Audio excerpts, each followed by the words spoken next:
یہ تو نہیں بتایا۔ میں تو اس کی بات سن کر ہی اتنا گڑبڑا گیا تھا کہ پوچھنے کا خیال ہی نہیں رہا۔ وہ کہتا ہے کہ کل رات خورشید چاچا نے اسے تمہارا پیغام دیا کہ وہ فوراً یہاں آ جائے۔ سنا تم نے؟ وہ مجھے ہونقوں کی طرح بیٹھا دیکھ کر بولے، کل رات اسے خورشید چاچا نے امروہہ میں یہ پیغام دیا تھا، یعنی جس وقت وہ یہاں ہسپتال میں موت اور زندگی کے بیچ لٹکے ہوئے تھے، اس وقت وہ امروہہ میں اسے پیغام دے رہے تھے۔ لا حول ولا قوت! کیا خرافات ہے! بالکل بے وقوفی کی بات ہے۔ وہ موت سے لڑ رہے تھے، پھر اسی لڑائی میں ہار گئے، اور آج سویرے ہم نے انہیں دفنا بھی دیا، مگر وہ انہی کے کسی کام سے گیا ہے۔ کہتا تھا کہ آج کام نہ کیا تو خورشید چاچا بہت ڈانٹیں گے۔ میں نے یہ سب سن کر ابھی اسے خورشید چاچا کے موت کے بارے میں کچھ نہیں بتایا۔ میرا خیال ہے وقار الحسن کہ وہ اپنی اماں بابا کی موت کی وجہ سے کچھ باولا ہو گیا ہے۔ تم بھی اسے نہ بتانا جب تک اسے بہتر محسوس نہ کرو۔ تایا تو ان باتوں کو جھوٹ سمجھ رہے تھے۔ ان کا خیال تھا کہ ماں باپ کی موت نے لڈن کو پاگل کر دیا ہے، مگر میرے اندر تو طوفان سے اٹھ رہے تھے۔ یہ سچ تھا۔ میں نے خورشید چاچا سے کہا تھا کہ وہ جب امروہہ جائیں تو لڈن سے کہیں کہ وہ فوراً مجھ سے ملے۔ لڈن کی ماں کے مرنے کی خبر مجھے خورشید چاچا نے ہی دی تھی۔ میں نے تبھی ان سے کہہ دیا تھا کہ اس لیے کہ خورشید چاچا اپنے بھتیجے کے پاس امروہہ جانا چاہتے تھے، پھر مکان کی خریداری کی وجہ سے رک گئے، پھر اماں نے اس مکان کی جھاڑ پونچھ کے لیے انہیں روک لیا، پھر رحیموں کے قتل کی وجہ سے وہ نہ جا سکے، اور اماں انہیں اپنے ساتھ امروہہ لے جانا چاہتی تھی، مگر اس بار موت ان کے آڑے آ گئی تھی۔ وہ امروہہ جا ہی نہیں سکے تھے، مگر انہوں نے لڈن کو میرا پیغام پہنچا دیا تھا۔ کیسے؟ یہ میری سمجھ میں نہیں آ رہا تھا۔ تایا کا کہنا تھا کہ لڈن کل رات کی بات کر رہا ہے، جبکہ خورشید چاچا موت اور زندگی کی کشمکش میں مبتلا تھے۔ یہ بھی ممکن تھا کہ وہ کل شام کو سیدھے امروہہ ہی سے آ رہے ہوں، مگر ممکن ہے وہ امروہہ گئے ہوں اور واپس آنے پر ان کی حالت خراب ہوئی ہو، وقت کی غلط فہمی ہو رہی ہو اور بس۔ مگر اصل بات تو لڈن سے ملاقات کے بعد ہی سامنے آتی۔ کیا سوچنے لگے؟ تایا کی آواز پر میں چونک اٹھا۔ کچھ نہیں تایا، وہ لڈن ویسے بھی کچھ بے وقوف سا ہے، مگر ممکن ہے خورشید چاچا شام کو امروہہ چلے گئے ہوں اور وہیں سے آ کر ان کی حالت بگڑی ہو۔ میں نے کہا، میاں وہ یہاں مغرب کے وقت آئے تھے، جب تم دونوں نماز کے لیے گئے ہوئے تھے۔ نہیں، بلکہ تم شرف الدین کے پاس گئے تھے نا امروہہ جانے کا پروگرام بنانے؟ جی ہاں، پھر ہم نماز پڑھ کر ہی واپس آئے تھے، شرف الدین بے قراری سے بولا۔ ہاں تو بس، جب تم لوگ واپس آئے ہو تو میں انہیں ہسپتال لے جا چکا تھا، یاد ہے نا؟ جی، میں نے سر ہلایا۔ اور وہ کہتا ہے کہ میں گھر کے آنگن میں بیٹھا لالٹین میں تیل ڈال رہا تھا، پھر میں نے لالٹین جلا کر کنڈے میں ٹانگی تھی، اس وقت خورشید چاچا آ گئے تھے۔ وہ کہتا ہے کہ اذان ہو چکی تھی۔ اب سوچو تو، امروہہ سے مراد آباد تک کوئی جہاز تو چلتے نہیں، تیز سے تیز لاری بھی عشاء کے بعد ہی پہنچا پاتی۔ پھر ہاں، یہ ممکن ہے کہ وہ دن میں گئے ہوں، عصر کے وقت سوار ہو کر مغرب تک یہاں پہنچ گئے ہوں۔ وہ کس کام سے گیا ہے یہ نہیں بتایا اس نے؟ شرف الدین کافی بے چین ہو گیا تھا۔ نہیں، وہ سنتا کم ہے، بولتا اور بوکھلاتا زیادہ ہے، ویسے پیلا پڑ چکا ہے بیچارہ، اچھا خاصا اٹھا کٹھا تھا۔ تم بتا رہے تھے کہ اس کے بابا کو کسی نے قتل کر دیا تھا؟ جی تایا، تو پتہ چلا کہ یہ کس کا کام تھا؟ ویسے جس نے بھی قتل کیا تھا بڑا بے صبرا، کچھ دنوں کے بعد وہ خود ہی مر جاتے، ہمارے بابا کی عمر کے ہوں گے۔ ان کی بات ختم ہوتے ہی میں اٹھ کھڑا ہوا۔ اماں بھی عین اسی وقت آ گئیں۔ ان سے پتہ چلا کہ لڈن سویرے آنے کا کہہ کر گیا ہے۔ اماں کھانے کی ٹرے ساتھ لائیں تھی، باقی سب شاید کھانا کھا چکے تھے، تایا البتہ میرا انتظار کر رہے تھے۔ ہم تینوں نے خاموشی سے کھانا کھایا۔ میں ذہنی طور پر ہی کیا جسمانی طور پر بھی کافی تھکا ہوا تھا۔ اتنا لمبا سفر، ایسی خواری، اس پر جو لمحات اس سادھو کے ساتھ گزرے تھے، انہوں نے تو جیسے پورے بدن کو نچوڑ کر رکھ دیا تھا۔ صرف ایک بات میرے حق میں رہی تھی، جس کی وجہ سے میں خود میں بڑا گہرا اطمینان محسوس کر رہا تھا کہ اس تمام عرصے میں خوف کا شکار نہیں ہوا تھا، اور اس سے میری کافی بچت ہو گئی تھی۔ میری اکھڑی ہوئی طبیعت نے شاید تایا کو بھی اس بات کا احساس دلا دیا تھا۔ جاؤ تم لوگ آرام کرو، وہ اتنا کہہ کر حقہ پینے لگے۔ میں نے غنیمت جانا اور شرف الدین کو لیے ہوئے بیٹھک میں چلا آیا۔ وہاں پہنچتے ہی میں لیٹ گیا۔ شرف الدین نے بھی دیوان پر اپنے مخصوص انداز میں تکیہ سینے کے نیچے رکھا اور اس پر اوندھا ہو کر لیٹ گیا۔ اس کا چہرہ میری جانب تھا۔ وقار الحسن، ایسا لگتا ہے جیسے کوئی بھیانک خواب دیکھا تھا، اور اسی لمحے میں اچھل کر بیٹھ گیا۔ میں اسے ہی دیکھ رہا تھا۔ وہ گھبرا گیا۔ کیا ہو گیا یار؟ اس نے اپنے چہرے پر ہاتھ پھیرتے ہوئے پوچھا۔ شرف الدین، تمہیں یاد ہے کہ اس کھنڈر میں تم نے مجھ سے کہا تھا کہ میری آواز تمہیں کہیں نیچے سے آ رہی ہے؟ ہاں، ایسا لگا تھا جیسے تم کسی تنگ سی سرنگ میں سے بول رہے ہو، کافی نیچے اتر گئے ہو۔ میں آواز کی سمت کا اندازہ لگا کر تمہارے قریب آنا چاہ رہا تھا، مگر پھر تم مجھ سے باتیں کرتے رہے تھے۔ مگر جب میں آلتی پالتی مار کر بیٹھ گیا اور سورۃ الناس پڑھ رہا تھا اور میں نے تم سے بھی کہا تھا کہ تم بھی پڑھو، اس وقت میں نے آنکھیں بند کر لی تھی۔ پھر شاید تم نے ہی کہا تھا نا کہ کیا چیز چمک رہی ہے؟ میری انگوٹھی کا فیروزہ چمکنے لگا تھا۔ نہیں، پتہ نہیں، میں تو بس آنکھیں بند کیے پڑھتا ہی رہا تھا، اس نے حیرت سے کہا۔ تم نے کہا تھا، مجھے تمہاری ہی آواز نے آنکھیں کھولنے پر مجبور کیا تھا۔ پھر میں نے دیکھا کہ یہ انگوٹھی کا فیروزہ تھا۔ اس کی ملگجی روشنی میں نے تمہیں ہیولی کی طرح دیکھا۔ پھر تم نے کہا دکھانا ذرا، اور تم نے ہاتھ بڑھایا۔ وہ ہاتھ تمہارا نہیں تھا۔ پھر میں نے اسے تمام باتیں بتائیں۔ وہ حیرت اور خوف کی ملی جلی کیفیت میں مبتلا مجھے آنکھیں پھاڑے دیکھ رہا تھا۔ پھر جب میں نے سادھو سے کہا کہ اشرف الدین کہاں ہے، اسے بلاؤ، تو تم اچانک میری پشت پر کہیں سے آ گرے تھے۔ تم کہاں تھے؟ کیا تم ہم دونوں کی باتیں سن رہے تھے؟ تم کیا محسوس کر رہے تھے؟ ارے نہیں یار، میں تو کہیں بھی نہیں گیا، نہ مجھے تمہارے اور سادھو کی آواز سنائی دی تھی۔ میں تو بس آنکھیں بند کیے سورۃ الناس پڑھ رہا تھا۔ پھر پتہ نہیں کیا ہوا کہ مجھے سب کچھ بھول گیا۔ میں کوشش کے باوجود قل کرتا رہ گیا، آگے کا سب کچھ بھول گیا، لیکن میں تو کہیں بھی نہیں۔ ہاں، اچانک مجھے یہ لگا تھا جیسے کسی نے مجھے پیچھے کی طرف سے دھکا دیا ہے، تبھی میں کہیں نیچے جا گرا تھا۔ کولہے کی ہڈی سن ہو گئی تھی یار، مگر جو کچھ وہاں نظر آیا اس نے تکلیف کا احساس ہی نہیں ہونے دیا۔ اور وہ بچھو، اف، بہت خوفناک تھا وہ۔ اب تک تو وہ سالہ سادھو زہر بن کر پگھل گیا ہوگا۔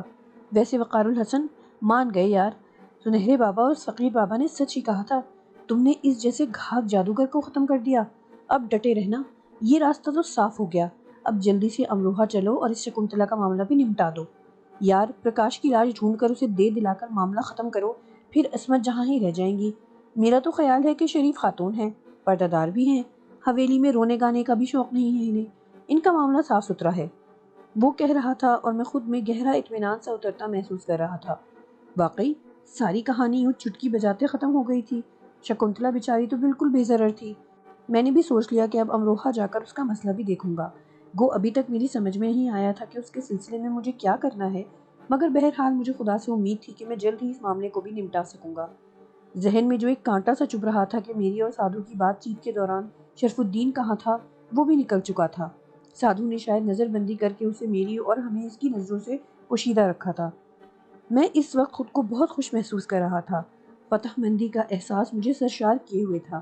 جس سادھو کے نام سے ہی میری جان نکلی جا رہی تھی، اسے میں اتنی آسانی سے انجام تک پہنچا آیا تھا۔ یہ کامیابی مجھے مغرور کرنے کے لیے کافی تھی۔ جس وقت میں یہ سب کچھ سوچ رہا تھا، اس وقت ذہن میں تراوٹ سی اترتی محسوس ہو رہی تھی۔ اب میں اس بات پر بھی مطمئن تھا کہ رحیموں کے قتل کا راز بھی فاش نہیں ہو سکے گا۔ جس کی ذات سے یہ راز فاش ہونے کا خطرہ تھا، وہ اپنی ہی پیٹھ پر سوار بچھو کے زہر سے مر چکا تھا۔ خورشید چاچا اس قتل سے واقف تھے، وہ بھی مر چکے تھے۔ ان کی وفاداری پر تو مجھے شک نہیں تھا، مگر ان کی معصومیت سے ڈر ضرور لگتا تھا۔ اب میں اور شرف الدین رہ گئے تھے۔ ظاہر ہے کہ میں اپنے ہی پیروں پر کلہاڑی بھلا کیسے مارتا، اور شرف الدین کی دوستی پر مجھے اندھا اعتماد تھا۔ کس سوچ میں پڑے ہو وقار؟ شرف الدین کی آواز سن کر میں نے مسکراتے ہوئے اس کی طرف دیکھا۔ لمحہ بھر کو اس کی آنکھوں میں چمک اٹھنے والی حیرت نے مجھے چونکا دیا۔ جو کچھ ہو چکا ہے اس پر سوچ رہا ہوں۔ کہانی میری توقع سے بہت پہلے ختم ہو گئی۔ میرے لہجے میں بڑا ٹھہراؤ اور بھاری پن تھا۔ وقار الحسن، تم حیرت انگیز طور پر بدل گئے ہو۔ یوں لگتا ہے جیسے میں تمہیں بڑا عرصہ گزرنے کے بعد دیکھ رہا ہوں۔ اس عرصے میں تم ہزاروں تجربات سے گزر کر بہت سنجیدہ، پروقار اور بس تم بہت بدل گئے ہو۔ اس کے انداز میں بلا کا اچنبھا تھا۔ اس کی آنکھوں میں حیرت کے ساتھ ساتھ الجھن بھی تھی۔ تم ٹھیک کہتے ہو شرف الدین، خوف ایک ایسی کیفیت ہے جو انسان کے جسم پر ہی نہیں، روح پر بھی بہت گہرا اثر ڈالتی ہے۔ واقعی خوف کی کیفیت میں گزرنے والے لمحے گویا انسان کو اپنی زندگی سے خود ہی خارج کر دینا چاہیے، اور یوں اس کی زندگی کے قیمتی ترین لمحات جیسے ہوا میں تحلیل ہو جاتے ہیں۔ تمہاری اس بات نے میرے اندر بڑا تغیر پیدا کر دیا ہے۔ میں خود کو بھی بڑا مختلف لگ رہا ہوں۔ شاید یہ وہ مخفی طاقت ہے جسے ہر کوئی مجھ سے چھین لینا چاہتا ہے۔ ہر چیز سے ٹکرا جانے والی طاقت، سب کچھ تہس نہس کر دینے والی کیفیت ہی وہ طاقت ہے۔ نہیں وقار الحسن، یہ طاقت تو مجھ میں بھی ہے۔ میں نے کبھی کوئی لمحہ خوف کی نظر نہیں کیا۔ میں انسان کی مخفی قوتوں کا ادراک ضرور رکھتا ہوں کہ وہ ہر چیز سے ٹکرانے کی صلاحیت رکھتا ہے۔ یہ بھی جانتا ہوں کہ انسانی نفسیات بہت بڑے جن ہوتی ہے۔ آدمی جو چاہے کر سکتا ہے، جو سننا چاہے سن سکتا ہے، اور جو دیکھنا چاہے دیکھ سکتا ہے۔ مگر وقار الحسن، یہ کوئی اور چیز ہے، تم نہیں جانتے۔ جس وقت تم سادھو سے بات کر رہے تھے، جب تم اس کے چہرے پر نگاہیں گاڑی سورۃ الناس اور آیت الکرسی پڑھ رہے تھے، اس وقت تمہارے چہرے پر کیا تھا؟ تمہاری آواز میں کیسا جادو تھا؟ تمہارے اکڑے اور پھیلے ہوئے شانوں میں کیسا تمطراق تھا؟ تمہاری آنکھیں، جانتے ہو میں نے ان میں کیا دیکھا تھا؟ وہ چپ ہو کر لمحہ بھر مجھے دیکھتا رہا۔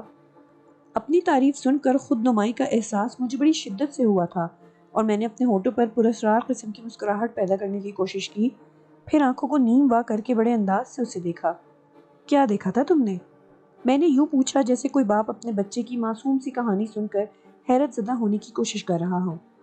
چنگاریاں سی اڑتی دیکھی تھیں، بالکل ننھی ننھی سی چنگاریاں، جو اس سادھو کی گدی پر بیٹھے بچھو پر گر رہی تھیں، اور شاید انہی کی تپش کی وجہ سے وہ اپنی کیکڑے جیسی ٹانگیں اس کے گوشت میں پیوست کرتا جا رہا تھا۔ اپنی اداکاری کو میں زیادہ دیر تک برقرار نہ رکھ سکا۔ مجھے صاف محسوس ہونے لگا کہ شرف الدین اب مجھے بیوقوف بنا رہا ہے۔ میں زور سے ہنس پڑا۔ بس کرو شرف الدین، اتنے اونچے باز پر مت چڑھاؤ کہ چھلانگ لگانا مشکل ہو جائے۔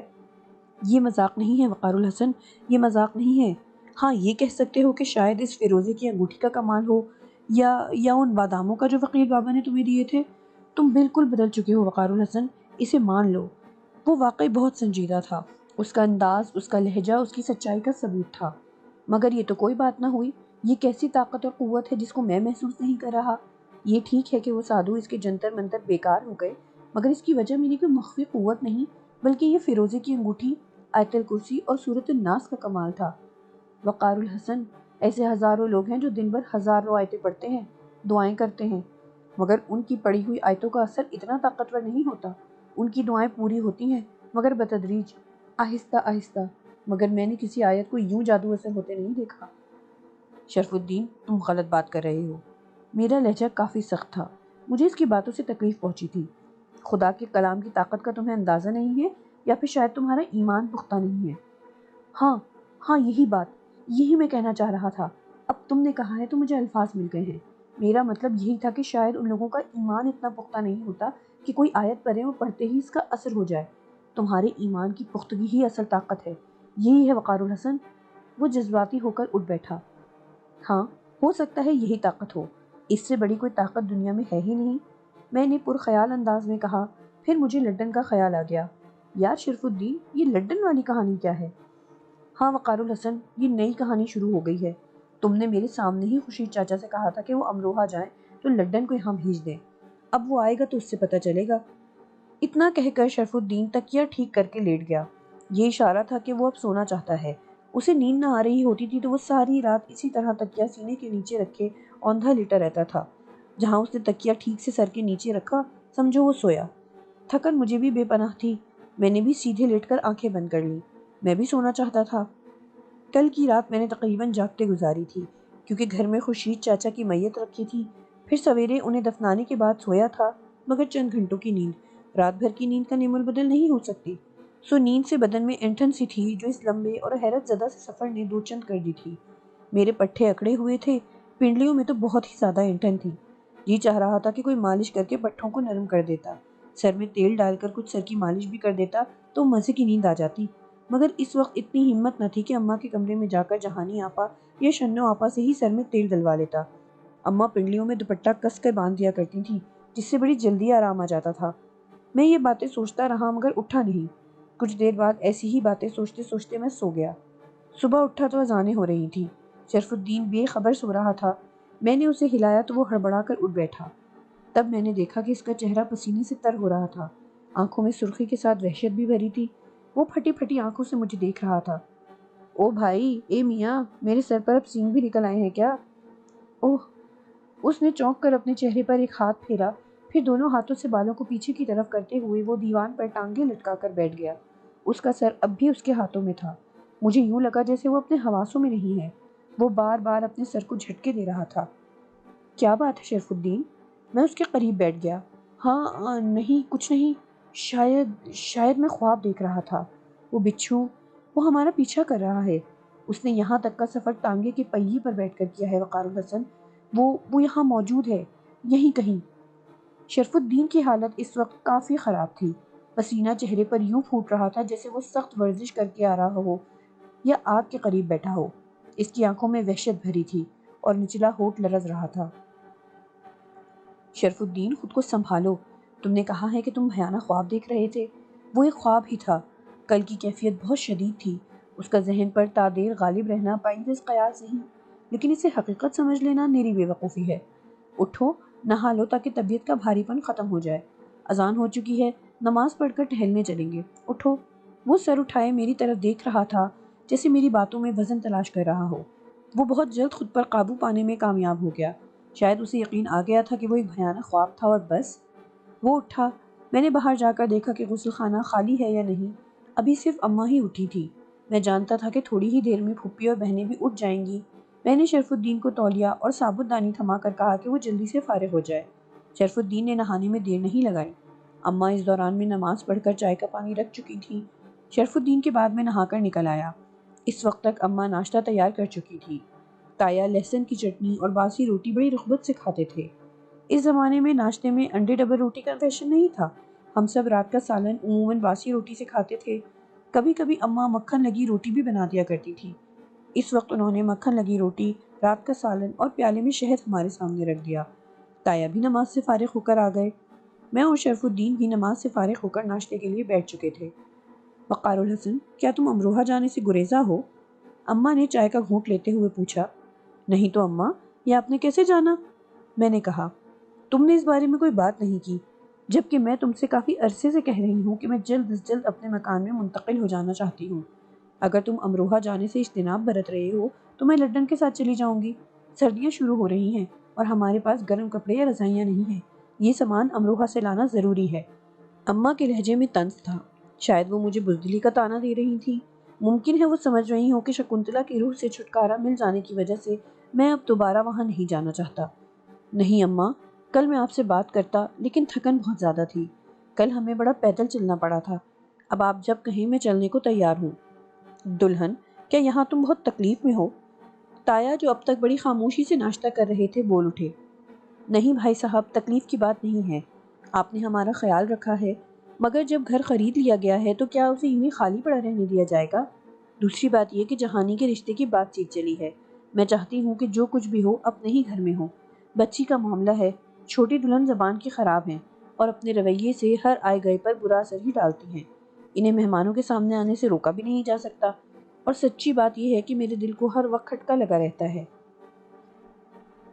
اس قسم کے کھٹکے تو خیر یہاں سبھی کو لگے رہتے ہیں، مگر وہ اتنی حد تک آگے نہیں بڑھ سکتی۔ ویسے بھی ہماری بچی میں بھلا کون سی برائی ہے جو وہ لوگ انکار کر دیں گے؟ بات برائی کی نہیں ہے، میں نے تو اپنی جان لگا کر ان بچوں کی تربیت کی ہے۔ صدیقہ بوا جو رشتہ لے کر آئی تھی، کچھ دیر کو چھوٹی دلہن کے ساتھ بیٹھی ہوں گی۔ میں چائے بنانے کے لیے کہنے گئی تھی، واپس آئی تو چھوٹی دلہن چلی گئی، مگر صدیقہ بوا بڑی رازداری سے پوچھ رہی تھی کہ جہانی پر کیا عذاب رہ چکا ہے، اور وہ حویلی والا اور بٹن اور اس کے میاں کے سانپ کے ڈسنے کا قصہ بھی پوچھ رہی تھی کہ کیا ہوا تھا۔ اماں سخت غصے میں تھی۔ اتنی دیر میں تائی بھی چلی آئیں۔ بھائی دلہن، اس میں تمہارے گھبرانے کی بھلا کیا بات ہے؟ بھائی اگر حویلی میں آسیب ہے یا بٹن اور اس کے شوہر کو سانپ نے ڈس لیا تھا تو اس سے جہانی کا کیا تعلق ہے؟ اوف، وہ جو بات آپ کو سمجھانے کی کوشش کی جائے صرف اسے سمجھنے پر زور دیا کرے، تائی نے انگلی اٹھا کر کہا۔ بیگم، اگر ہم اس بات پر زور دے رہے ہوتے جس سے پہلے روز سے ہمیں سمجھانے کی کوشش کی جا رہی ہے تو اب تک اس دار فانی سے کوسوں دور نکل گئے ہوتے۔ ویسے سمجھانا کیا چاہتی ہو؟ آخری جملہ انہوں نے اماں کی طرف دیکھتے ہوئے پوچھا۔ تمہارے خیال میں ایسی باتوں سے جہانی کا رشتہ نہیں ہوگا؟ نہیں، اس کا رشتہ تو جہاں لکھا گیا ہے ہو جائے گا، مگر چھوٹی دلہن کی زبان زہر ضرور کھول دے گی۔ تائی اماں نے تنتنا کر جواب دیا۔ اس میں تو ماشاءاللہ ہمارے خاندان کی ہر زبان ماہر ہے، یہ تو ہمارے خاندان کا تو امتیاز ٹھہرا۔ تایا پر سے یاسیت کا خول اتر رہا تھا۔ بھائی صاحب، بات مذاق میں نہ ٹالے، میں بہت ضد ہو چکی ہوں۔ اماں نے بیزار سے لہجے میں جواب دیا۔ ہمارے حوصلے کو داد دو، بھیڑوں کے چھتے میں رہ رہے ہیں۔ تایا اب بھی سنجیدہ نہ ہوئے تھے۔ میں جانتا تھا کہ وہ اس موضوع پر کبھی سنجیدہ نہیں ہوں گے۔ انہوں نے واقعی اس غیر سنجیدگی کی بنا پر ہی چچا چچی کے ساتھ اتنا عرصہ گزار لیا تھا۔ میرا تو خیر ان دونوں سے مکالمہ کم ہی ہوتا تھا، مگر میرے اندازے غلط نہیں تھے۔ ان دونوں کا اکھڑا اکھڑا مزاج اور تیوریوں کے بل اس بات کا ثبوت تھے کہ اماں جو کہہ رہی تھی وہ ٹھیک ہے، مگر میں جانتا تھا کہ محض اس پر تایا گھر کا ہی رازہ نہیں بکھرنے دیں گے۔ اس سے قبل کہ کوئی اور بات ہوتی، سیڑھیوں پر آہٹ ہوئی۔ میں نے پلٹ کر دیکھا، چچا چچی دونوں آ رہے تھے۔ اماں سر جھکا کر ناشتے میں مصروف ہو گئی، تائی اماں نے گھور کر تایا کو دیکھا اور جھٹکے سے منہ پھیر لیا۔ تایا کے چہرے پر دھیمی سی مسکراہٹ تیر گئی، گویا ماحول میں تناؤ بڑھ گیا تھا، مگر میں تایا کے خوشگوار موڈ کو دیکھ کر خوش تھا، ورنہ ان پر طاری یاسیت نے مجھے بہت بد دل کر دیا تھا۔ چچا چچی سلام کر کے ناشتے کے لیے بیٹھ گئے۔ چچی نے شرف الدین کو دیکھ کر بڑا برا سا منہ بنایا اور سر پر دوپٹہ جما کر کچھ پہلو بدل کر بیٹھ گئی۔ تایا نے ان کی حرکت کو نوٹ کر لیا تھا۔ شرف الدین کچھ خجل سا ہو گیا، شاید وہ اٹھنے کی سوچ رہا تھا کہ تایا ابو بول اٹھے، ہاں تو میاں شرف الدین، تمہارے بابا سے مل کر پہلا گمان تو یہی ہوا تھا کہ وہ اس مخلوق میں سے ہیں جسے خدا نے آگ سے بنایا ہے، لیکن کیونکہ انہیں ہم خاک سے بنے ہوئے لوگوں میں اتار دیا گیا ہے، اس لیے آگ سے ان کا تعلق صرف چبانے کی حد تک ہی رہ گیا ہے۔ چلو گزارے لائق ہیں، اب امروہہ جائیں گے تو ان سے بھی ملیں گے۔ میاں شادی کی تقریب میں تو وہ ہمیں اس طرح دیکھتے رہے تھے جیسے ہمارے نقوش پسند نہ آئے ہوں، حالانکہ یہ نقوش تو ہماری بیگم کو بھی پسند نہیں ہے، مگر ان میں برداشت کا مادہ بہت ہے۔ چپ رہا کریں آپ، جو منہ میں آتا ہے کہتے چلے جاتے ہیں۔ تائی پھر بھن گئی، بیگم تم ہماری زبان کو یا ہمارے بولنے کو مت ٹوکا کرو، اس سلسلے میں ہمیں پوری آزادی ہے اور ہم جب چاہیں اپنے اس ہتھیار کا جائز یا ناجائز استعمال کر سکتے ہیں، یہ جرم دست اندازی پولیس نہیں ہے۔ تایا نے بڑا نازک طنز کیا، مگر شاید وہ چچی کے سر پر سے گزر گیا، وہ ویسے ہی سر جھکائے کھانے میں مصروف رہی۔ البتہ چچا نے ملک کی طرح گردن اونچی کر کے سمجھنے کی کوشش ضرور کی تھی، سب کے چہروں کے تاثرات سے بھی اندازہ لگانا چاہا تھا، پھر چوکنے انداز میں ناشتہ کرنے لگا۔ بات جہاں تھی وہیں رہ گئی۔ شرف الدین پہلے ہی اٹھنے کے چکر میں تھا، وہ چائے پی کر اٹھ کھڑا ہوا اور سیدھا بیٹھک میں چلا گیا۔ مجھے چچی کا یہ انداز برا لگا تھا۔ شرف الدین سے گھر کی عورتیں پردہ نہیں کرتی تھیں، البتہ جہانی آپا، شنو آپا یا پھپھی محض لحاظ میں اس کے ساتھ نہیں بیٹھتی تھی۔ تائی اماں اور اماں تو اسے اپنے بچوں ہی کی طرح سمجھتی تھی، چچی بھی یوں کئی بار اس کے سامنے آ چکی تھی، ہاں کھانے یا ناشتے پر اس طرح سامنا نہیں ہوا تھا۔ میں نے سوچ لیا تھا کہ آئندہ اس معاملے میں احتیاط کروں گا۔ تم نے بتایا نہیں اپنا پروگرام؟ اماں پھر بول اٹھی، آپ جیسا بھی کہیں اماں، میں نے چائے کا آخری گھونٹ لیتے ہوئے کہا۔ آج تمہیں خورشید چاچا کے لیے قرآن خوانی کرواؤں گی، سویم کا کھانا ہوگا، کل کے لیے ٹکٹ لے لو اور اس میں کوئی رد و بدل نہ کرنا، اماں نے حتمی لہجے میں کہا۔ تایا آپ بھی چلیں گے نا؟ میں نے پوچھا۔ ہاں میاں ہم بھی چلیں گے، ذرا آب و ہوا تبدیل ہو جائے گی، کچھ سکون بھی نصیب ہوگا۔ پھر تو آپ وہیں رہ جائیے گا، سکون ہی سکون ہوگا۔ تائی اماں بری طرح جل گئی، اب تک شاید وہ شرف الدین کے لحاظ میں کچھ نرم لہجہ اختیار کیے ہوئی تھی۔ بیگم بھلا ہماری زندگی میں سکون کہاں، آپ کی روح تو وہاں بھی چکراتی پھر رہی ہے۔ انہوں نے گھٹنوں پر ہاتھ رکھ کر اٹھتے ہوئے کہا، پھر کراہ کر سیدھے کھڑے ہو گئے۔ ارے ہاں میں تو بھول ہی گئی تھی۔ تائی ایک دم چونک اٹھی، اے دلہن اس حویلی میں تو کچھ نہیں بھابھی دلہن، اماں نے بات کاٹ دی، وہ بیچاری اتنا نقصان نہیں پہنچاتی، اور ہم کون سا وہاں آباد ہونے جا رہے ہیں، سامان لے کر واپس آ جائیں گے، اب تو چھوٹ ہی گئی وہ حویلی، لیکن میں بھی ضد کی پکی ہوں، لڑکیوں کا ٹھکانہ ہو جائے تو میں وہیں رہوں گی جا کر۔ اماں نے بڑی حسرت سے حویلی کا ذکر کیا تھا، میرے دل میں ہوک سی اٹھی، اماں کی زندگی میں اب رہا ہی کیا تھا؟ ابا کی موت نے انہیں جس صدمے سے دوچار کیا تھا اس کی شدت کا اندازہ تو ہم لگا ہی سکتے تھے، ان کے دل میں اب ارمان تھے بھی کہاں جنہیں پورا کرنے کی آرزومند ہوتی۔ لے دے کے یہ حویلی تھی جس میں بسے رہنے کی خواہش نے انہیں کتنے ہی صدموں سے دوچار کر دیا تھا۔ میں نے اس لمحے ان کی آنکھوں میں ہزاروں کرچیاں سی دیکھی، جیسے ان کا بہت سے خواب ٹوٹ کر بکھر رہے ہوں۔ اسی لمحے میں نے سوچ لیا تھا کہ اس بار میں شکنتلا سے صاف صاف بات کروں گا، اگر اس کا مقصد صرف پرکاش کی لاش حاصل کرنا ہے تو اسے خود لاش حاصل کرنے کی کوشش کرنا چاہیے، دوسری صورت میں اس حویلی کو خالی کر دینا چاہیے۔ میں پہلے ہی عرض کر چکا ہوں کہ میرے اندر آنے والی تبدیلی نے اب میرے سوچنے کے انداز کو بھی بدل دیا تھا، مجھے شدت سے احساس ہو رہا تھا کہ شکنتلا ہمیں بلیک میل کر رہی ہے، اس کے ساتھ جو کچھ بھی ہوا اس میں ہم میں سے کسی کا ہاتھ نہیں تھا، اس لیے اس کا رویہ ہمارے ساتھ قطعی مختلف ہونا چاہیے۔ اب مجھے ابا کی موت اور دادی کی اذیت ناک موت کا بے حد دکھ ہو رہا تھا، وہ دونوں بھی اس کے قصوروار نہیں تھے۔ ٹھیک ہے اماں میں کل کے ٹکٹ لے لیتا ہوں، ہم کل سویرے ہی نکل جائیں گے، میں نے فیصلہ کن انداز میں کہا اور اٹھ کھڑا ہوا۔ میں ابھی بیٹھک کی طرف بڑھنے ہی والا تھا کہ اچانک چچا کی آواز نے میرے قدم تھام لیے، وہ تایا سے مخاطب تھے۔ بھائی صاحب میں سوچ رہا ہوں کہ اب زمینوں کے کاموں کی خود دیکھ بھال کروں، خورشید چاچا اللہ بخشے بہت ایماندار اور دیانتدار آدمی تھے، مگر اب اگر وقار الحسن زمینوں کو نہیں سنبھالیں گے تو بڑی دشواری ہو جائے گی، میں ویسے بھی بیکار بیٹھے بیٹھے تنگ آ گیا ہوں، اور سچی بات تو یہ کہ خورشید چاچا کے بھائی مجھے بس یوں ہی سے لگے، بلکہ میرا اندازہ یہ ہے کہ ان کا بھتیجا کچھ زیادہ ہی چلتر قسم کا ہے، ہمیں تو اس پر بالکل اعتبار نہیں کرنا چاہیے۔ میاں تم اپنے اندازوں کو تو ایک ہی طرف رکھو، زندگی میں آج تک تمہارا کوئی اندازہ درست ہوا ہی نہیں ہے۔ تم تو کبوتر تک خریدتے ہو تو وہ باتونی ہوتا ہے، کام دھیلے کا نہیں کرتا۔ شادی شدہ زندگی میں تم نے کئی قسم کے کام کرنے کی کوشش کی ہے جس میں کبھی فائدہ ہوتے نہیں دیکھا گیا۔ تمہیں ہم کسی سے اپنی دشمنی چکانے کے لیے ہتھیار کے طور پر آسانی سے استعمال کر سکتے ہیں، مگر دوستی یا کاروبار میں فائدہ اٹھانا، بس انہی باتوں نے میری زندگی برباد کر رکھی ہے۔ چچا تل ملا کر اٹھ کھڑے ہوئے۔ ان کا لہجہ انتہائی گستاخانہ تھا۔ میں تایا سے انہیں اس طرح بات کرتے پہلی بار دیکھ رہا تھا۔ اگر غور کرو تو تمہاری زندگی کی بربادی کی چند اور وجوہ بھی ہیں۔ تایا نے کمال ضبط کا مظاہرہ کرتے ہوئے بڑے ٹھہرے ہوئے انداز میں کہا۔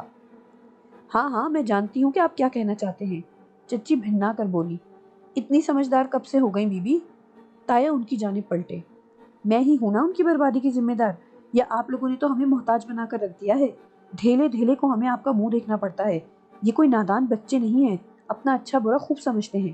پہلے بڑے بھائی جان نے سب کچھ اپنے بس میں کر رکھا تھا، اب آپ ہم چھوٹوں کے دستے نگر بن کر رہیں گے کیا؟ چچی کا انداز جارحانہ تھا، وہ اونچی آواز میں بات کر رہی تھی۔ اماں تو اسی وقت اٹھ کر چلی گئی۔ تائی اماں وہیں بیٹھے نتنے پھلا کر انہیں دیکھ رہی تھی۔ سمن میاں، انہیں بڑوں سے بات کرنے کی تمیز کیا تم نے اب تک نہیں سکھائی؟ تایا نے سخت لہجے میں چچا سے کہا۔ یعنی اگر کوئی سچ کہے، اپنا حق مانگے تو وہ بدتمیز ہے؟ چچا حد سے تجاوز کر گئے۔ ان کا لہجہ اب بھی سخت تھا۔ ارے میں تو پہلے ہی کہہ چکی تھی کہ ان کا حصہ دے دلا کر الگ کر دو، گلے میں گھنٹہ گھر باندھ رکھا ہے ہمارے، 24 گھنٹے بجتا ہی رہتا ہے۔ تائی اماں پھنکاری۔ ہاں تو اتار پھینکیے نا یہ گھنٹہ گھر، کیوں لٹکا رکھا ہے آپ نے؟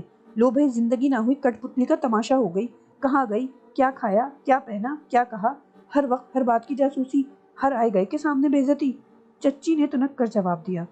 بس چھوٹی دلہن، زیادہ منہ نہ لگاؤ ہمارے، ہر آئے گئے کے سامنے بے عزتی تو تم کرواتی ہو۔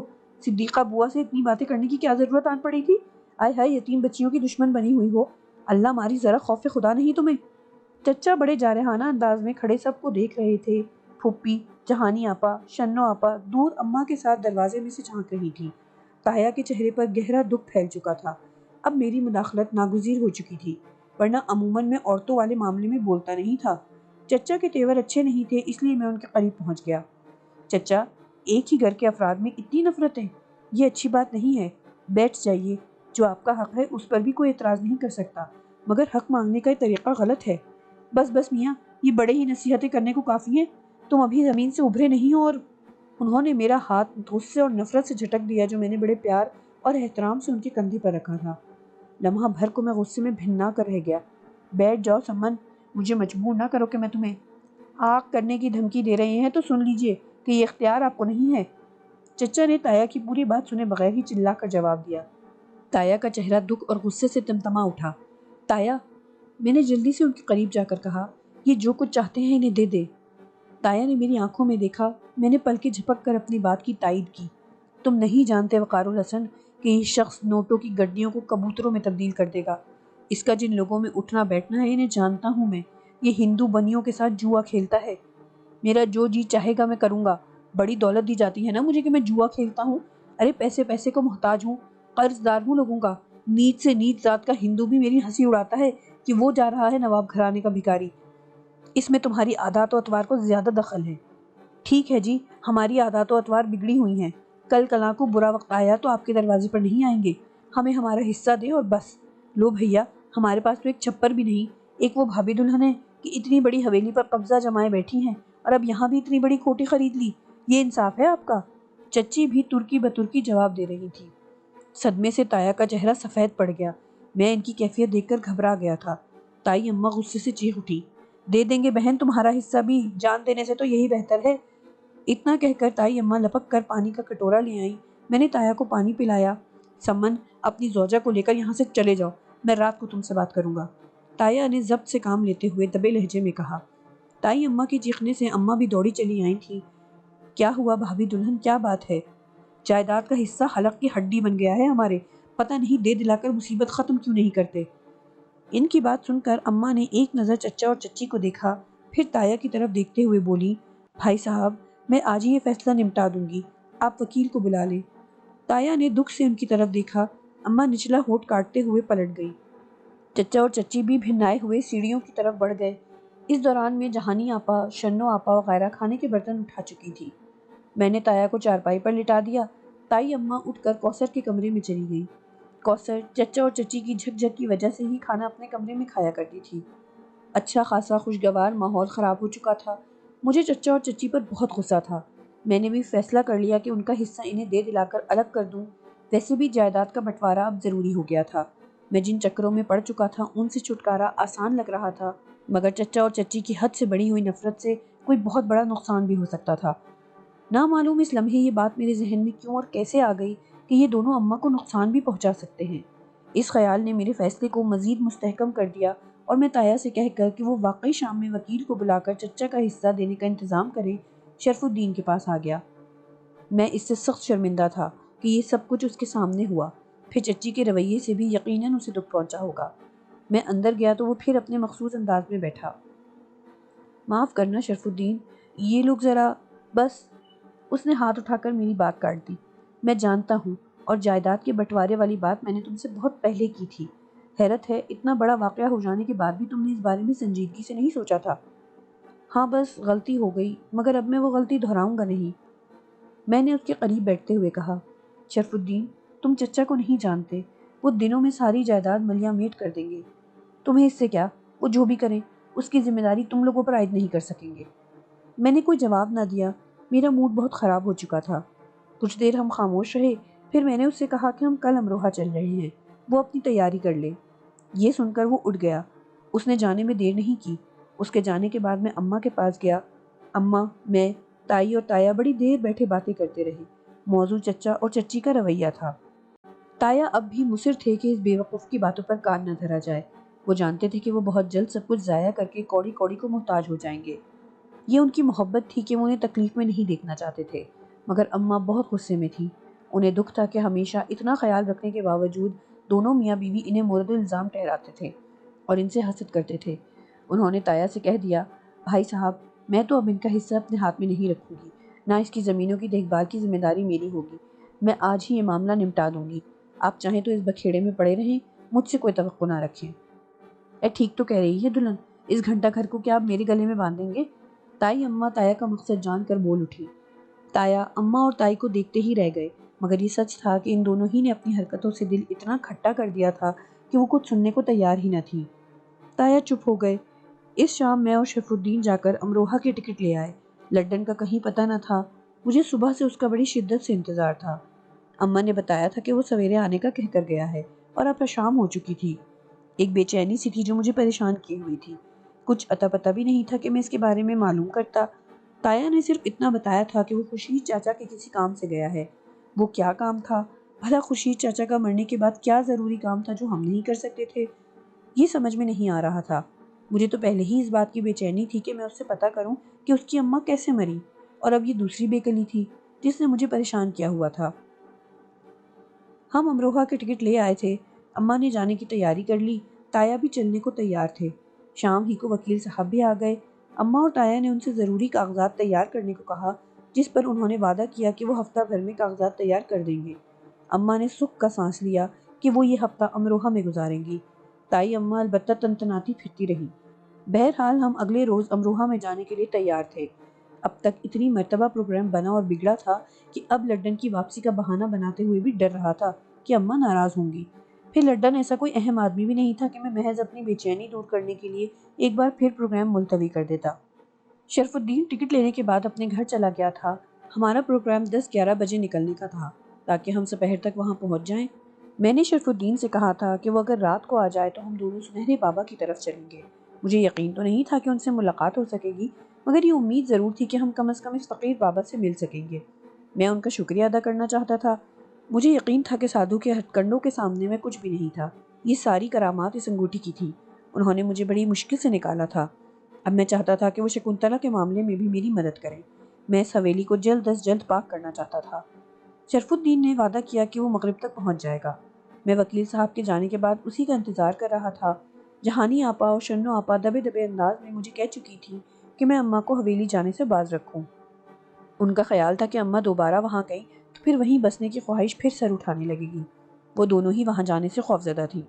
میں نے انہیں تسلی دی تھی۔ پھر انہوں نے مجھ سے ضد کی کہ میں رات کو انہیں ٹہلانے کے بہانے وہ مکان ہی دکھا لاؤں جو میں نے خریدا ہے اور جہاں جلدی ہمیں منتقل ہونا تھا۔ میں نے ان سے وعدہ کر لیا کہ میں رات کو کسی نہ کسی بہانے سے انہیں وہاں لے چلوں گا۔ اس دوران میں شرف الدین آ گیا۔ میں اماں سے جلد آنے کا کہہ کر شرف الدین کے ساتھ گھر سے نکل آیا۔ کیا رہا؟ شرف الدین نے پوچھا۔ چچا چچی والے معاملے میں؟ ہاں، وکیل صاحب آ گئے تھے، اماں نے کاغذات تیار کروائے ہیں، سمجھو نمٹ ہی گیا۔ اچھا کیا، وہ لوگ خوش قسمت ہوتے ہیں جو حفظ ما تقدم کے طور پر اقدامات کر لیتے ہیں، ان میں مروت یا محبت نام کو نہیں۔ اس کا درست اندازہ تو مجھے آج ہوا تھا۔ یہ وہی شخص ہیں جو مجھے ہر وقت کانڈوں پر اٹھائے پھرتے تھے، بے پناہ پیار کرتے تھے، اور اب دیکھا تم نے، میری طرف دیکھنا تک گوارا نہیں کرتے۔ ایسا ہی ہوتا ہے، اس نے مسکرا کر جواب دیا، پھر اچانک سنجیدہ ہو گیا۔ ارے ہاں، وہ لڈن آیا؟ تب میں نے اسے بتایا کہ میں خود بھی صبح سے اس کا انتظار کر رہا ہوں۔ اس دوران بھی ہم سبز گنبد والی مسجد کی طرف جا رہے تھے۔ راستے بھر ہم لڈن کے بارے میں باتیں کرتے رہے۔ مسجد تک پہنچ کر ہم نے اسی فقیر بابا کو تلاش کیا، مگر وہ ہمیں کہیں نہ دکھائی دیے۔ سنہرے بابا کے حجرے میں بھی تالا پڑا تھا۔ وہ بزرگ بھی کہیں نہ ملے جنہیں پہلی بار ہمیں سنہرے بابا کا پیغام پہنچایا تھا۔ عشاء کی اذان ہونے تک ہم وہیں پھرتے رہے۔ عشاء کی نماز ہم نے وہیں پڑھی۔ ایک بار پھر سنہرے بابا کے حجرے کا چکر لگایا، اور اس بار بھی ناکام رہے تو ہم گھر کی طرف چل پڑے۔ میں جہانی آپا وغیرہ سے مکان دکھانے کا وعدہ تو کر چکا تھا، اب سوچ رہا تھا کہ میرا ان کو تنہا وہاں لے جانا ٹھیک بھی ہے یا نہیں۔ جہاں تک گلی کے کونے تک ٹہلنے کا تعلق تھا، اماں اس کی اجازت تو دے دیتی، مگر مکان دکھانے کی اجازت کبھی بھی نہ ملتی۔ اس کے لیے ہمیں کوئی بہانہ بنانا پڑتا، مگر نہ جانے کیوں دل میں ایک دھڑکا سا تھا، کوئی میرے اندر بیٹھا سرگوشی کر رہا تھا کہ ادھر تنہا نہ جانا۔ میں نے شرف الدین سے ذکر کیا تو اس نے بھی تنہا جانے سے منع کیا۔ جہانی آپا وغیرہ کے لحاظ کی وجہ سے وہ یہ بھی نہ کہہ سکا تھا کہ میں تمہارے ساتھ چلتا ہوں۔ میں نے ہی کہا کہ وہ اگر ہمارے ساتھ چلے تو اچھا ہے۔ اس نے میری بات ماننے میں کوئی پس و پیش نہ کی۔ گھر پہنچ کر وہ گھر سے باہر ہی ٹھہرا رہا۔ میں اندر چلا گیا۔ جہانی آپا اور شنو آپا میری منتظر تھیں۔ تم نے تو اتنی دیر کر دی، اب کیا اماں جانے دیں گی؟ جہانی آپا نے آہستہ سے کہا۔ کوشش کرتا ہوں، میں نے بھی آہستہ سے جواب دیا۔ میں اماں کے پاس گیا۔ خیال تھا کہ چچا کی جائیداد کے چکر میں ان کا موڈ خراب ہوگا، مگر خلاف توقع وہ بہت خوش تھی۔ آ گئے تم؟ انہوں نے میری طرف دیکھا۔ ان کے چہرے پر خوشی تھی۔ پتہ نہیں یہ جائیداد دے کر ہلکے پھلکے ہو جانے کی کیفیت تھی یا امروہہ جانے کی خوشی۔ جی اماں، ہاں وہ لڈن نہیں آیا کیا؟ تمہیں لڈن کا اتنی بے چینی سے انتظار کیوں ہے؟ انہوں نے اپنے مخصوص انداز میں غور سے مجھے دیکھتے ہوئے پوچھا۔ اماں، آپ تو جانتی ہیں کہ اس کے بابا کی موت کس طرح ہوئی تھی۔ اب سنا تھا کہ اماں بھی خوف سے مری ہیں۔ میں جاننا چاہتا ہوں کہ وہ کیسے مری۔ وہ کیسا خوف تھا جس نے انہیں موت کے منہ میں دھکیل دیا؟ ممکن ہے وہ جانتا ہو۔ دوسری بات یہ تھی کہ اگر وہ یہاں ہے تو میں چاہتا تھا کہ اسے بھی ساتھ ہی امروہہ لے چلیں، واپسی پر ہمارے ساتھ ہی آ جائے گا۔ اس طرح میری بھی مدد ہو جائے گی اور اسے بھی سہارا رہے گا۔ اماں، میں نے سوچا ہے کہ اسے اپنے ساتھ ہی رکھو، آخر اس کے ماں باپ۔ ٹھیک ہے، اماں نے میری بات کاٹ دی، لیکن وہ تو اب تک نہیں آیا۔ پتہ نہیں اس کا کوئی رشتہ دار ہے یہاں، یا کہیں نہ کہیں تو گیا ہوگا نا، تبھی تو دیر کر دی۔ پھر میں نے اماں سے جہانی آپا اور شنو آپا کے لیے اجازت لے لی۔ انہوں نے تھوڑی سی پس و پیش کی تھی، مگر میں نے یہ کہہ کر انہیں راضی کر لیا کہ میں ان دونوں کو ٹہلانے کا وعدہ کر چکا تھا اور دیر میری وجہ سے ہوئی تھی، اس لیے چپ ہو گئیں، مگر اتنا ضرور کہہ دیا کہ میں انہیں زیادہ دور تک نہ لے کر جاؤں اور دیر بھی نہ کروں۔ ان سے اجازت مل جانے کی اطلاع سنتے ہی جہانی آپا اور شنو آپا خوش ہو گئیں۔ پھوپھی کے سر میں بہت درد تھا، ورنہ وہ بھی چلنا چاہتی تھیں۔ انہیں یہ علم نہ تھا کہ ہم کہاں جا رہے ہیں۔ دونوں بہنوں نے برقع پہن لیا اور تایا کی نگاہوں سے بچتی ہوئی باہر آ گئی۔ انہیں ڈر تھا کہ تایا اتنی رات میں باہر جانے پر ڈانٹیں گے۔ تایا اس وقت تائی اور کوثر سے باتیں کر رہے تھے، اس لیے ان کا دھیان ہماری طرف نہ تھا۔ ہم تینوں باہر آئے تو شرف الدین کے پاس لڈن کو کھڑا دیکھ کر بھونچکا رہ گیا۔ تم کہاں تھے؟ تمہیں تو صبح آنا تھا نا؟ وہ بس چھوٹے مرزا ایک کام میں پھنس گیا تھا۔ وہ جہانی آپا اور شنو آپا کو ساتھ دیکھ کر گھبرا گیا تھا۔ ٹھیک ہے، تم اندر جاؤ، تایا سے مل لو اور وہاں اماں سے بھی مل لینا، لیکن جانا کہیں نہیں، میں واپس آ کر بات کرتا ہوں۔ کوئی دوسرا وقت ہوتا تو میں اپنا ہر پروگرام ملتوی کر دیتا، مگر میں جانتا تھا کہ جہانی آپا اور شنو آپا کبھی مجھ سے کچھ نہیں مانگتی، نہ کسی کام کو کہتی ہیں۔ یہ ان دونوں کی معصوم سی خواہش تھی جو بقول ان کے بڑے پاپڑ بیلنے کے بعد پوری ہوئی تھی۔ ان دونوں نے بتایا تھا کہ وہ کئی بار اماں سے اپنی اس خواہش کا اظہار کر چکی ہیں، مگر ہر بار اماں نے صاف منع کر دیا تھا۔ اب بھی وہ کافی جذباتی ہو رہی تھی، اس لیے میں نے لڈن کو انتظار کرنے کا کہہ دیا۔ میں نے نوٹ کیا کہ لڈن کی حالت بہت خراب تھی۔ اس کا سانس پھولا ہوا تھا اور وہ بار بار اپنے چہرے سے پسینہ پوچھ رہا تھا۔ میں نے سوچا جانے کس کام سے مارا مارا پھرتا رہا ہوگا، کچھ آرام کرے گا تو حالت سنبھل جائے گی، اتنی دیر میں بھی لوٹ آؤں گا۔ وہ فوراً گھر کی طرف چل دیا تھا۔ میں جہانی آپا وغیرہ کے ساتھ آگے بڑھ گیا۔ میں اور شرف الدین دونوں 2 قدم آگے چل رہے تھے۔ جہانی آپا اور شنو آپا ہمارے پیچھے تھی۔ باہر آنے سے پہلے ہی میں اس مکان کی چابیاں اپنی جیب میں ڈال چکا تھا جو بیٹھک میں دیوار پر لگی کیل میں ٹنگی ہوئی تھی۔ ہم چاروں ٹہلتے ہوئے جا رہے تھے۔ ہوا میں خنکی دھیرے دھیرے بڑھتی جا رہی تھی۔ ابھی ہم نے اپنی گلی عبور بھی نہ کی تھی کہ مجھے پیچھے سے کسی کے پکارنے کی آواز آئی۔ میں نے اور شرف الدین نے پلٹ کر دیکھا۔ تایا ہانپتے کانپتے بھاگے چلے آ رہے تھے۔ وہ ہاتھ ہلا ہلا کر ہمیں آوازیں دے رہے تھے۔ جہانی آپا اور شنو آپا بھی پلٹ گئی تھیں۔ اللہ، انہیں پتہ چل گیا، اب دیکھنا جانے بھی نہیں دیں گے، شنو آپا کی آواز آئی۔ نہیں، بات کچھ اور ہے، میں نے فوراً کہا اور پھر تیز قدموں سے پلٹ گیا۔ شرف الدین میرے ساتھ ساتھ تیز قدم اٹھا رہا تھا۔ ہمیں اپنی طرف آتا دیکھ کر تایا کمر پر ہاتھ رکھ کر ٹھہر گئے تھے۔ جہانی آپا اور شنو آپا بھی ہمارے پیچھے پیچھے آ رہی تھیں۔ ہم جو ہی تایا کے قریب پہنچے، میں ان کا چہرہ دیکھ کر حیرت زدہ رہ گیا۔ ان کے چہرے پر بلا کی وحشت تھی۔ کیا ہوا تایا، کیا بات ہے؟ وہ لڈن کو کچھ ہو گیا ہے۔ اتنا سنتے ہی میں اور شرف الدین گھر کی جانب دوڑ پڑے۔ دروازہ کھلا ہوا تھا۔ بڑے برآمدے کے محرابوں میں ٹنگی لالٹینوں کی روشنی میں نے لڈن کو بیچ صحن میں تڑپتے دیکھا۔ اماں، تائی اور چچا چچی اس کے ارد گرد کھڑے تھے۔ اماں اس پر جھکی ہوئی کچھ پوچھ رہی تھیں۔ میں بھاگتا ہوا اس کے قریب پہنچ کر بیٹھ گیا۔ کیا ہوا لڈن، کیا ہوا؟ میں نے اس کے ماتھے پر چپکے بال پیچھے کرتے ہوئے پوچھا اور پھر اچھل کر کھڑا ہو گیا۔ اس کے دہانے کے دائیں کونے میں سے سفید سفید سا جھاگ باہر آ رہا تھا۔ اس کی آنکھیں پھٹی ہوئی تھیں۔ میں نے اماں سے چیخ کر لالٹین لانے کو کہا۔ وہ لپک کر لالٹین اتار لائیں۔ لالٹین کی روشنی میں اسے دیکھتے ہی میری ریڑھ کی ہڈی میں سنسنی سی دوڑ گئی۔ میں اس کی حالت دیکھ کر لرز اٹھا تھا۔ اتنی دیر میں شرف الدین اور تایا بھی قریب آ گئے تھے۔ میں نے سب سے پہلے اماں وغیرہ کو وہاں سے چلے جانے کو کہا، پھر لڈن کو دونوں ہاتھوں میں اٹھا کر بیٹھک کی طرف دوڑ لگا دی۔ اماں مغرب کے وقت ہی وہاں لیمپ روشن کر چکی تھی۔ شرف الدین لالٹین بھی لے آیا۔ تایا ہمارے ساتھ ہی بیٹھک میں آ گئے۔ باقی سب لوگ میرے رکنے پر باہر ہی رک گئے تھے۔ میں نے اندر داخل ہوتے ہی دروازے کی چٹخنی چڑھا دی۔ میں نے پلٹ کر دیکھا تو بے ساختہ قسم کی چیخ میرے ہونٹوں تک آ کر رہ گئی۔ میں نے اپنی چیخ کو حلق ہی میں گھونٹ لیا، ورنہ اماں اور بہنوں کی نہ جانے کیا حالت ہوتی۔ وہ منظر تھا ہی اتنا ہولناک کہ میں سر سے پاؤں تک لرز کر رہ گیا تھا۔ شرف الدین کسی بت کی طرح ساکت کھڑا لڈن کو تک رہا تھا۔ تایا حیرت اور خوف سے اسے دیکھ رہے تھے۔ آگے کیا ہوا یہ جاننے کے لیے انتظار کیجیے کہانی کے اگلے حصے کا۔ اس کے ساتھ ہی ساتھ ہمیں کمنٹس میں بتائیے کہ آپ کو ہماری یہ نئی کہانی کیسی لگی۔